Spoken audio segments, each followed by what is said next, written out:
You see it all the time. Brilliant people, incredible passion, and a business idea they're completely in love with that just goes nowhere. We're all told, follow your passion.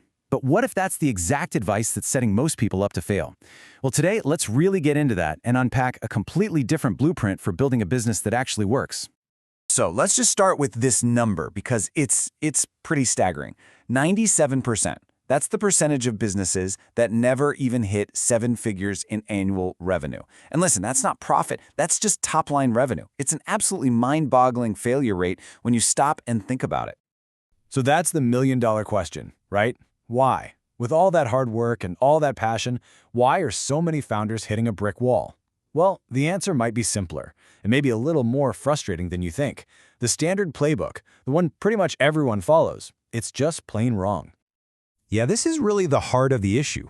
Most of us are handed a business playbook that feels right, it sounds logical, and it's what all the gurus seem to preach. But in reality, for most people, it's a direct path to failure. Okay, so check this out. On the left, you've got the playbook that 97% of people use. It all starts with you, your passion, your idea. Then you build the thing, you launch it, and you just hope. You hope people will come and buy it. But the successful 3%, they flip that script completely. They don't start with an idea. They start by finding a real painful problem that already exists in the market. Only then do they build a solution. It's a total shift in focus. And here's the real kicker.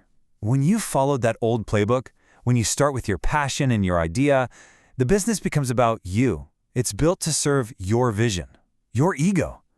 But a business that's built for the founder instead of the customer, it's almost guaranteed to fail because it isn't solving a problem that anyone actually cares enough about to pay for.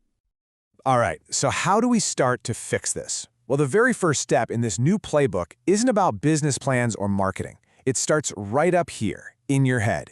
It's all about adopting the mindset of that top 3%. And this is a huge strategic shift in how you look at everything, especially failure.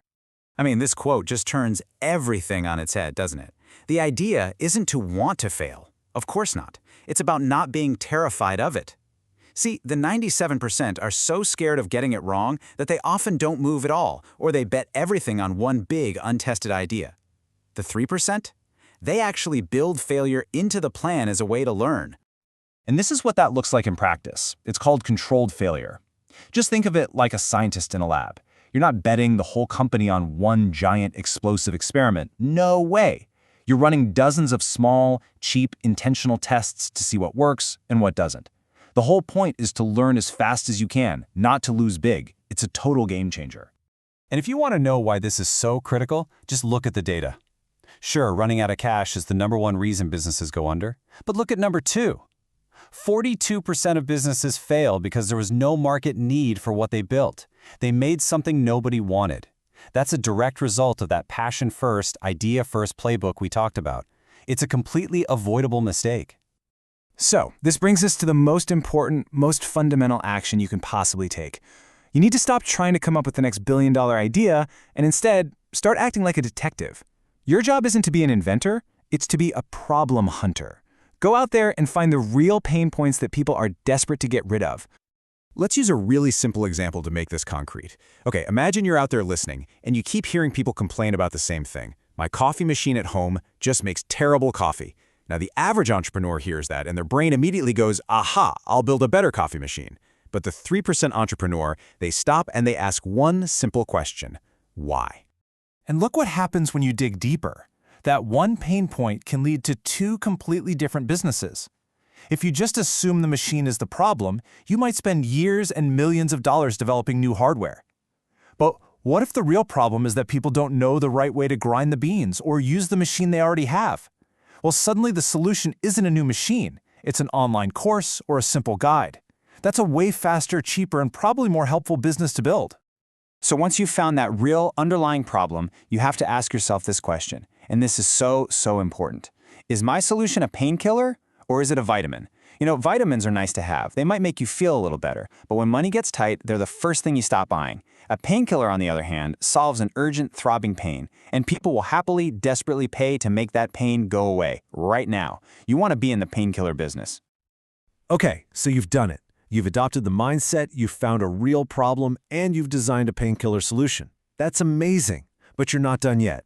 The last piece of the puzzle is to make sure you're building a business that can actually grow beyond just you and your first few customers. And here's the beautiful part. All that hard work you did up front, being a detective, finding the real problem, it pays off big time right here. Because you understand the market so deeply, you can build systems that actually scale. You know how to adapt for new customers, how to find the right partners, and how to build a real engine for acquiring and keeping customers. You're building on a rock-solid foundation, not on guesswork and hope. So let's wrap this all up. Here it is, the new blueprint. Number 1, adopt that 3% mindset. See every small failure as a learning opportunity. 2, become a problem detective. Hunt for real pain points. 3, build a true painkiller, not a nice-to-have vitamin. And 4, from day 1, think about how you're going to build a model that can actually grow. So I want to leave you with this one final thought to really chew on. It's a complete reframing of the entrepreneurial journey. Stop asking, what am I passionate about building? And start asking, what painful customer problem am I willing to become obsessed with solving? Because the answer to that question, well, that might just be your key to joining the 3% Club.